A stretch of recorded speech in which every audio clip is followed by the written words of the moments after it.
क्या 7 मई को जंग की होगी तैयारी? 7 मई को देश के अलग अलग 244 जगहों पर होगी मॉक ड्रिल। मॉक ड्रिल क्यों जरूरी है? मॉक ड्रिल आखिर है क्या?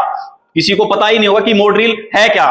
तो मैं बता दूं मॉक ड्रिल है क्या। जब कोई इस तरीके की स्थिति आती है कि भाई देश पर कोई हमला होता है या फिर भूकंप आता है, सुनामी आती है, तो तब ये मॉक ड्रिल काम आती है। इस स्थिति में हमें बताया जाता है कि कैसे उससे बचना है, कैसे हमने कोई इंजर्ड हो जाता है, कोई घायल हो जाता है, तो उस स्थिति में हमने उसको कैसे बचाना है। तो ये मॉक ड्रिल में सारा बताया जाता है। दोनों देशों के बीच एक बड़ा युद्ध कभी भी हो सकता है। परिस्थिति इस तरीके से हो चुकी है कि अब कुछ भी बड़ा हो सकता है। पहलगांव अटैक के बाद भारत किस तरीके से बदला लेगा उस अटैक का, अब देखना यह होगा, क्योंकि अभी तक जो हालात थे वो कुछ लग नहीं रहे थे, लेकिन अब परिस्थिति बहुत ही ऐसी हो चुकी है कि कुछ बड़ा होने वाला है। हो सकता है दोनों देशों के बीच एक बड़ा युद्ध हो, और जब इस तरीके की परिस्थिति हो जाएंगी, जब युद्ध होगा, तो उस समय पर जिस तरीके की परिस्थिति होगी उसी स्थिति के लिए ये मॉक ड्रिल रखी गई है।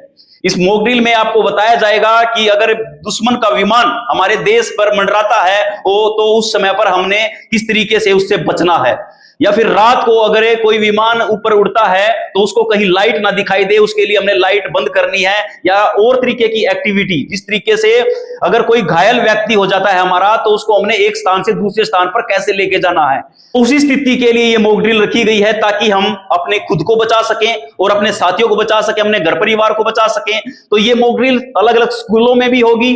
आज मुंबई के कुछ स्कूलों में भी इस तरीके की मॉक ड्रिल रखी गई थी, जिसमें बच्चों को बताया गया था कि इस तरीके की परिस्थिति में अगर कोई इस तरीके की परिस्थिति आती है, इस तरीके की स्थिति होती है, तो उससे कैसे हमने बचना है। कोई डिजास्टर होता है, कोई भूकंप आता है, या फिर देश कोई हमला करता है, तो उस समय हम बच सके उस हमले से, तो तब काम आता है। कोई सायरन बजता है तो उस पर हमने क्या एक्टिविटी करनी है, तो वो सारी जानकारी इस मॉक ड्रिल के द्वारा दी जाती है। बहुत सारी ऐसी चीजें इस ट्रेनिंग में, इस मॉक ड्रिल में सिखाई जाती हैं जो आपातकालीन स्थिति में काम आती है। आम नागरिक को भी ये ट्रेनिंग जरूर लेनी चाहिए, क्योंकि क्या पता क्या बड़ा होने वाला है। 7 मई क्यों रखा गया है समय? क्या जल्द ही भारत कोई बड़ा एक्शन लेने वाला है, या फिर कोई बड़ा हमला होने वाला है? आखिर हिंदुस्तान पाकिस्तान में क्या कुछ बड़ा होने वाला है? क्या बड़ी कोई जंग होने वाली है? इस जंग ये कहां तक जाएगी?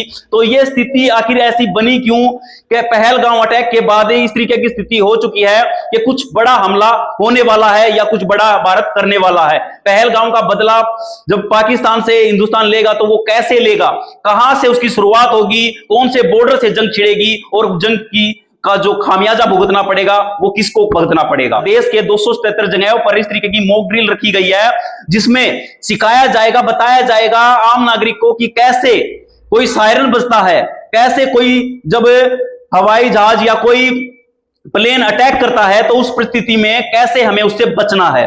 रात को क्या लाइट हमने ऑन रखनी है या लाइट को हमने ऑफ रखना है। भारत किस तरीके से पहलगांव का बदला लेगा और इस बदले में क्या कुछ होगा, कौन सा देश क्या कुछ करेगा, वो देखना होगा।